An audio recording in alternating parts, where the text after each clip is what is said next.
Welcome to student dictation 5 second बाद शुरू होगा। Ready start. प्रधानमंत्री श्री नरेंद्र मोदी ने आज वीडियो कॉन्फ्रेंस के माध्यम से मध्य प्रदेश के रीवा में अत्याधुनिक मेगा सौर ऊर्जा परियोजना राष्ट्र को समर्पित की। यह एशिया की सबसे बड़ी सौर ऊर्जा परियोजना है। प्रधानमंत्री ने इस अवसर पर कहा कि मौजूदा दशक में रीवा परियोजना पूरे क्षेत्र को स्वच्छ और सुरक्षित ऊर्जा के बड़े केंद्र के रूप में बदल देगी। उन्होंने कहा कि इस परियोजना से दिल्ली मेट्रो सहित रीवा और उसके आसपास के समूचे क्षेत्र को बिजली की आपूर्ति की जाएगी। प्रधानमंत्री ने कहा कि बहुत जल्द मध्य प्रदेश भारत में सौर ऊर्जा का मुख्य केंद्र होगा, क्योंकि नीमच, शाजापुर, छतरपुर और ओंकारेश्वर में ऐसी कई प्रमुख परियोजनाओं पर काम चल रहा है। उन्होंने कहा कि मध्य प्रदेश के गरीबों, मध्यम वर्ग के लोगों, आदिवासियों और किसानों को इसका सबसे ज़्यादा लाभ मिलेगा। उन्होंने कहा कि सौर ऊर्जा 21वीं सदी में आकांक्षी भारत की ऊर्जा ज़रूरतों को पूरा करने का एक प्रमुख माध्यम होगा। प्रधानमंत्री ने कहा कि सौर ऊर्जा निश्चित, शुद्ध और सुरक्षित है। सूर्य से ऊर्जा की निरंतर आपूर्ति के कारण इसका हमेशा मिलना सुनिश्चित रहता है तथा पर्यावरण के अनुकूल होने के कारण यह शुद्ध होती है, और इसके अलावा यह हमारी ऊर्जा आवश्यकताओं के लिए एक सुरक्षित स्रोत भी है। श्री मोदी ने कहा कि इस तरह की सौर ऊर्जा परियोजनाएं आत्मनिर्भर भारत का सही प्रतिनिधित्व करती हैं। उन्होंने कहा कि अर्थव्यवस्था आत्मनिर्भरता और प्रगति का एक महत्वपूर्ण पहलू है।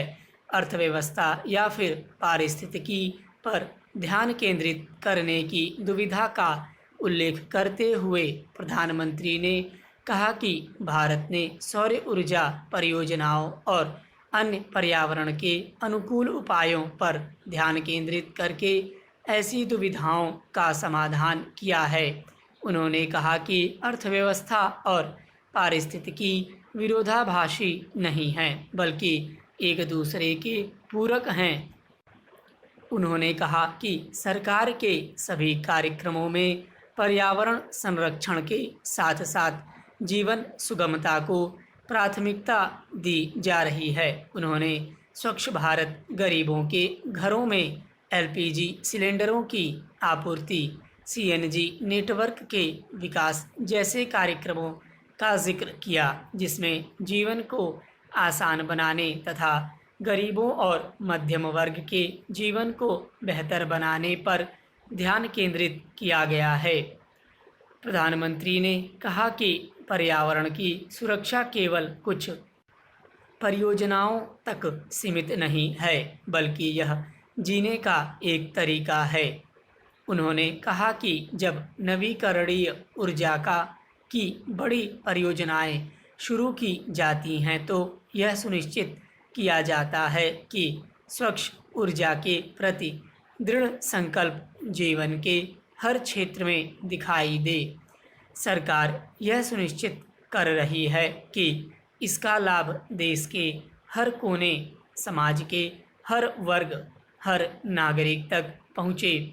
उन्होंने इस बारे में LED बल्बों का उदाहरण पेश करते हुए बताया कि किस तरह से इनके इस्तेमाल ने बिजली के बिल को कम किया है। LED बल्बों के इस्तेमाल की वजह से लगभग 4 करोड़ टन कार्बन डाइऑक्साइड को पर्यावरण में जाने से रोका जाता है। उन्होंने कहा कि इससे 2 अरब यूनिट बिजली की बचत हुई है, जिससे सरकारी खजाने के 24,000 करोड़ रुपए बचे हैं। उन्होंने कहा कि सरकार हमारे पर्यावरण, हमारी हवा, हमारे पानी को भी साफ बनाए रखने की दिशा में काम कर रही है और यह सोच सौर ऊर्जा नीति और रणनीति में भी दिखाई देती है। श्री मोदी ने कहा कि सौर ऊर्जा के क्षेत्र में भारत की अनुकरणीय प्रगति दुनिया के लिए दिलचस्पी की एक बड़ी वजह होगी। उन्होंने कहा कि ऐसे प्रमुख कदमों के कारण भारत को स्वच्छ ऊर्जा का सबसे आकर्षक बाजार माना जा रहा है। प्रधानमंत्री ने कहा कि अंतर्राष्ट्रीय सौर गठबंधन को सौर ऊर्जा के मामले में पूरी दुनिया को एकजुट करने के मकसद से शुरू किया गया था। उन्होंने कहा कि इसके पीछे वन वर्ल्ड, वन सन, वन ग्रिड की भावना थी। प्रधानमंत्री ने विश्वास व्यक्त किया कि मध्य प्रदेश के किसान सरकार के कुसुम कार्यक्रम का भरपूर लाभ उठाएंगे और अपनी भूमि में आय के अतिरिक्त स्रोत के रूप में सौर ऊर्जा संयंत्रों को स्थापित करेंगे।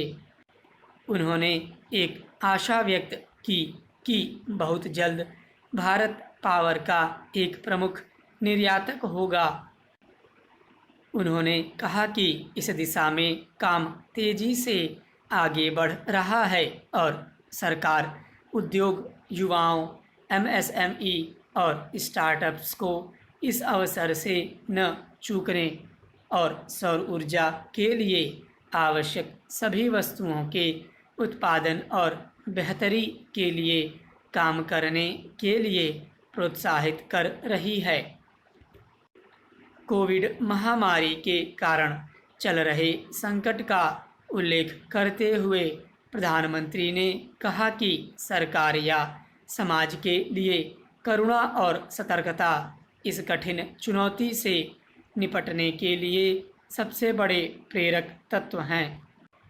उन्होंने कहा कि लॉकडाउन की शुरुआत से ही सरकार ने यह सुनिश्चित किया कि गरीबों और ज़रूरतमंदों को भोजन और ईंधन की आपूर्ति की जाए। उन्होंने कहा कि इसी भावना के साथ सरकार ने अनलॉकिंग के चरण में भी इस साल नवंबर तक खाद्य और LPG की मुफ्त आपूर्ति जारी रखने का फैसला किया।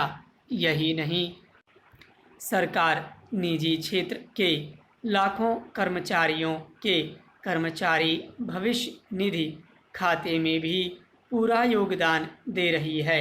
इसी तरह PM स्वनिधि योजना के माध्यम से वे लोग लाभान्वित हो रहे हैं जिनके पास व्यवस्था तक पहुँच के सबसे कम संसाधन हैं।